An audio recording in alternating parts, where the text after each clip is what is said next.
আসসালামু আলাইকুম প্রিয় শিক্ষার্থী বন্ধুরা, আশা করি সবাই ভালো আছো। এখন আমি তোমাদের সামনে হাজির হয়েছি অনুক্রম ধারা অধ্যায়ের অনুশীলনীর 7-এর রোমান সংখ্যা 2 নম্বর অঙ্কটি নিয়ে। ঠিক আছে, এখন আমি 7-এর রোমান সংখ্যা 2 নম্বর অঙ্কটি সমাধান করে দেব। ওকে, প্রথমেই আমি লিখে নেই যে এই অঙ্কটিতে দেওয়া আছে কি। ওকে, দেখো 7-এর রোমান সংখ্যা 2। ওকে, তাহলে এখানে দেওয়া আছে, আগে আমরা দেওয়া আছেটা লিখে নেব। দেওয়া আছে এটা সামেশান, সামেশান নিচে আছে কে ইকুয়াল 1 আর উপরে আছে n। ঠিক আছে, এরপরে দেখো এর ভিতরে দেওয়া আছে first bracket 3k plus 2 equal সমষ্টি দেওয়া আছে কত, 1105। এইটা কিন্তু আমাদের দেওয়া আছে। ওকে, এখন এখান থেকে আমাদের n এর মানটা নির্ণয় করতে হবে। ঠিক আছে, এবং একটা শর্ত দেওয়া আছে n বিলংস টু বড় n, অর্থাৎ এটা হলো স্বাভাবিক সংখ্যা হবে। দেখো এখন আমরা কি করব, এই কে এর মান এখানে বসাবো এই সমীকরণে। তাহলে লিখে নেই যে এখানে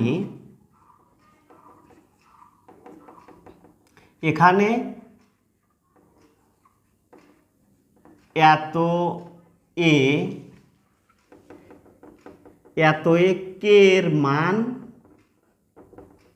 এর মান বসিয়ে পাই। ওকে, তাহলে দেখো কে এর মান প্রথমে আমি 1 বসাবো। 1 যদি বসানো যায়, অর্থাৎ কে এর মান 1 হলে এই সমীকরণটা আমরা লিখব, অর্থাৎ 3 গুণন 1 যোগ 2 ইকুয়াল 3 যোগ 2 ইকুয়াল, তাহলে প্রথমটা আমরা পেলাম কত, 5। ওকে, প্রথমটা আমরা 5 পেলাম। এরপরে কে ইকুয়াল 2 হলে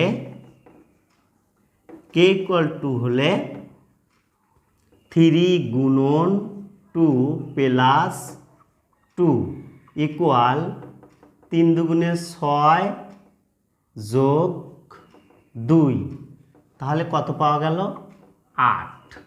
ওকে, এরপরে দেখো কে ইকুয়াল 3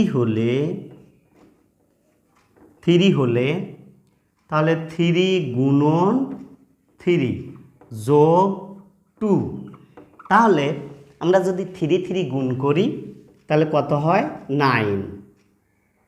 9 যোগ 2, তার মানে আমাদের এটা হলো কত, 11। এভাবে যদি আমরা মানগুলো বসাতে থাকি তাহলে আমরা একটা মান পেতে থাকবো। ওকে, এখানে দেখো তাহলে আমি ডট ডট দিয়ে দিলাম, মানে এভাবে অসংখ্য মান বের করা যায়। ঠিক আছে, তাহলে এখন আমরা n সংখ্যক পরিমাণ দেব। যদি আমরা কে ইকুয়াল n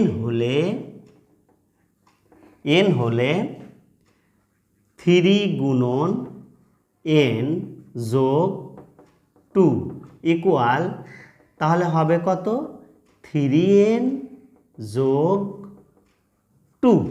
ওকে, এখন আমরা এখান থেকে কিন্তু একটা ধারা পেয়ে গেলাম। ওকে, ধারাটা পেলাম কত, 5, 8, 11, এভাবে আমরা যেতে থাকব। ঠিক আছে, তাহলে আমরা লিখতে পারি যে ধারাটি আমরা পেয়েছি সেই ধারাটি আমি লিখব।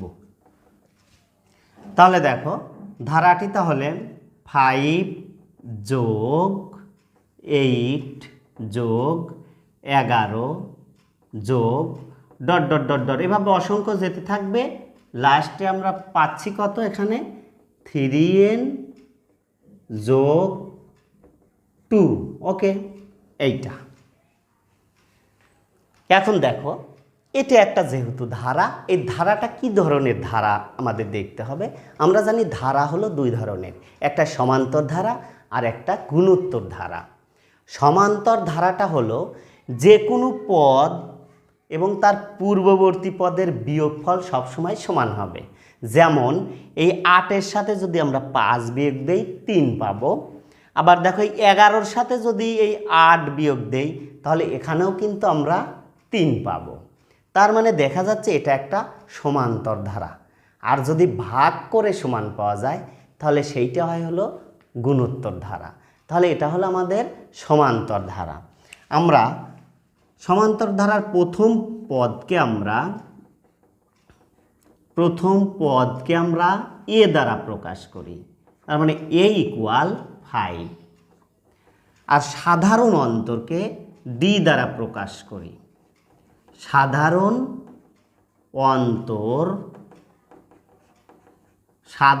অন্তরকে আমরা d দ্বারা প্রকাশ করি। তাহলে সাধারণ অন্তর হলো d সমান হলো দ্বিতীয় পদ মাইনাস প্রথম পদ।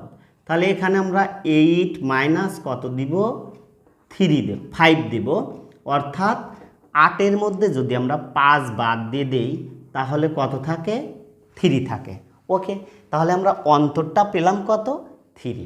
এবং আরও একটা জিনিস দেওয়া আছে, দেখো সেটা এখানে যেহেতু সামেশান 3k + 2 = এত, তার মানে সমষ্টি, যোগফল দেওয়া আছে, সমষ্টি দেওয়া আছে 1105। তাহলে আমরা সমান্তর ধারার সমষ্টিকে SN দ্বারা প্রকাশ করি। তাহলে আমি লিখতে পারি যে SN = কত, 1105। ওকে, এখন দেখো এখান থেকে যেহেতু আমাদের এনের মান বের করতে হবে, যেহেতু সমষ্টি দেওয়া আছে, তাহলে সমষ্টির আমরা সূত্র লিখব। ওকে, দেখো আমরা লিখতে পারি প্রশ্ন মতে, এখানে চলে আসলাম। প্রশ্ন মতে আমাদের সমষ্টির সূত্র হলো, সমান্তর ধারার সমষ্টির সূত্র হলো n/2 × 2a plus n-1 × d। ঠিক আছে, এইটা হলো সমান্তর ধারার সমষ্টি।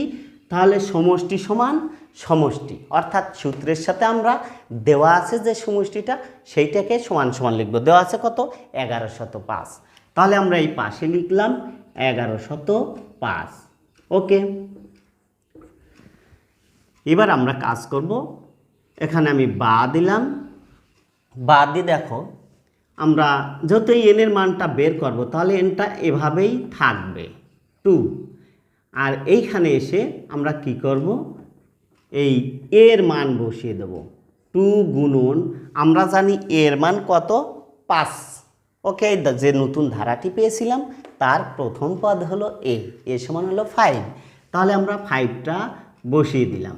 ওকে, এখানে প্লাস এনের মান যেহেতু বের করতে হবে তাহলে এনই থাকবে -1। আর এখানে কিন্তু অন্তর আমরা পেয়েছি কত, অন্তর পেয়েছি হলো 3।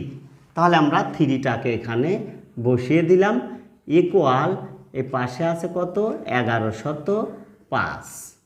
ঠিক আছে, এখন দেখো এখানে আমরা একটা সেকেন্ড ব্র্যাকেট দিয়ে দেব, বা n/2 বা n × আমি অবস্থায় রেখে দিলাম। আর এই 2টাকে আমি এইটার সাথে আড়াআড়ি আমি গুণ করে দেব। ওকে, তাহলে n আমরা এখানে ফার্স্ট ব্র্যাকেট রাখবো, সেকেন্ড ব্র্যাকেটটা আউট করে দেবো। 5 × 2 = 10। দেখো এই 3 যা এই n এর সাথে গুণ হবে, তাহলে প্লাস 3n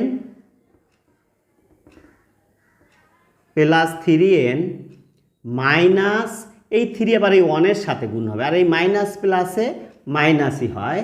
তাহলে 3 হককে 3 ফার্স্ট ব্র্যাকেট ইকুয়াল, এখানে কত আছে, এই 2 কিন্তু এই 1105-এর সাথে গুণ হবে। গুণ করলে কত হয়, তাহলে 2210।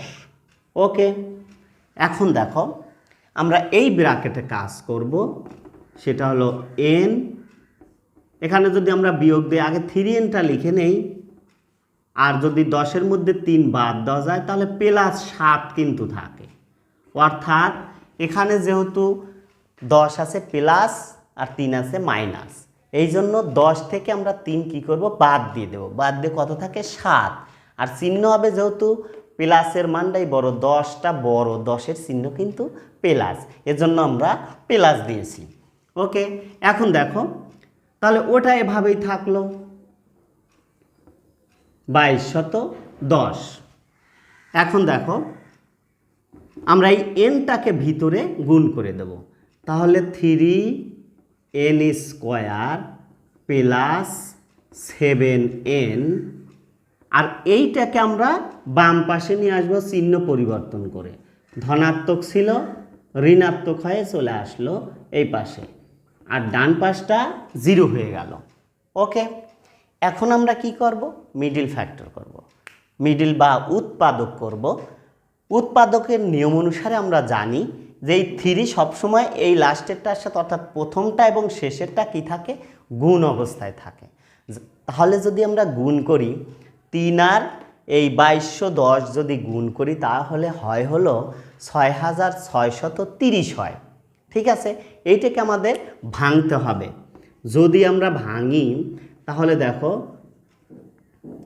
3n square plus 85n minus 78n, এরপরে আমরা কি দিব, দেখো মাইনাস 2210। ওকে, এই পাশে 0 থাকলো। এখন দেখো, এখন যদি আমরা কমন নিই তাহলে দেখব কি হয়। এখানে যদি আমরা কমন নেই, n যদি কমন নেওয়া যায় তাহলে থাকে কত, দেখো n যদি আমরা কমন নেই তাহলে থাকে 3n প্লাস 85। ওকে, আর এই পাশে আমরা কমন নেব হলো মাইনাস 78 যদি আমরা কমন নেই, এখানে মাইনাস 78 তো কমন যাবে না, এখানে কমন যাবে হলো 26 যদি আমি কমন নেই তাহলে 26 দ্বারা এই 78কে ভাগ করতে হবে। তাহলে যদি আমি 3 দ্বারা ভাগ দেই, দেখো 3 26 78, অর্থাৎ 3 6 18, 8 হাতে 1, 3 2 6 কে 7। তাহলে এখানে আমার থাকলো 3n প্লাস হয়ে গেল, অর্থাৎ এই মাইনাসের জন্য এই মাইনাসটা প্লাস হয়ে গেল, আর এখানে হয় কত, 85 ইকুয়াল আমরা কি দেবো, 0 দিয়ে দিতে পারি। অর্থাৎ এই পাশে আমার যেহেতু জায়গা নেই, আমরা কি করলাম, এই নিচে সমান সমান দিয়ে 0 দিয়ে দিলাম। এখন দেখো তাহলে আমার এইটা আর এইটা দেখো একই জিনিস আমরা পেয়েছি, তাহলে আমরা লিখব কি 3n প্লাস 85, আর এখানে আনকমন আছে n মাইনাস 26, তাহলে n মাইনাস 26, ওকে, ইকুয়াল 0। এখন আমরা কি করব, হয় অথবা করব। হয় অথবা কিভাবে করে, একবার আমরা এইটা সমান 0 লিখব, আবার এইটা সমান 0 লিখব। ওকে, তাহলে আমি লিখলাম হয় 3n প্লাস 85 ইকুয়াল 0, অর্থাৎ আমি আগেই বলেছি এইটুক সমান একবার 0 লিখব আর এইটুক সমান একবার 0 লিখব। তাহলে এখন দেখো, তাহলে আমরা এইটুকের কাজ আগে করি, 3n ইকুয়াল 85 তো ওই পাশে যাবে মাইনাস হয়ে, ওকে, বা n ইকুয়াল মাইনাস 85 ডিভাইডেড এই 3টে যাবে নিচে হয়ে। ঠিক আছে, এটা কিন্তু গ্রহণযোগ্য নয়, গ্রহণযোগ্য নয়, কারণ হলো আমাদের শর্তে দেওয়া আছে n বিলংস টু বড় হাতের n। ঠিক আছে, সেই হেতু অর্থাৎ যেহেতু আমি এখানে লিখেও দিতে পারি যে ছোট n বিলংস টু বড় n। ঠিক আছে, অর্থাৎ এই শর্তের কারণে গ্রহণযোগ্য নয়, কারণ এনটা হলো স্বাভাবিক সংখ্যা, 1 থেকে শুরু হয়, সে কখনো মাইনাস মান হয় না, ঠিক আছে, আবার ভগ্নাংশও হয় না। এরপরে দেখো আমরা হয়টা কাজ করলাম, এবার আমরা অথবা করব। অথবা ঠিক একইভাবে করব, এইটুক সমান 0, অর্থাৎ n-26 ইকুয়াল 0 বা n ইকুয়াল 26। ওকে, তার মানে এই মানটা কিন্তু গ্রহণযোগ্য, অর্থাৎ আমরা এনের মানটা পেয়ে গেলাম, যে মানটা আমাদের বের করতে বলেছে সে মানটা কিন্তু আমরা পেয়ে গেলাম। ওকে, তাহলে আমরা লিখতে পারি যে সুতরাং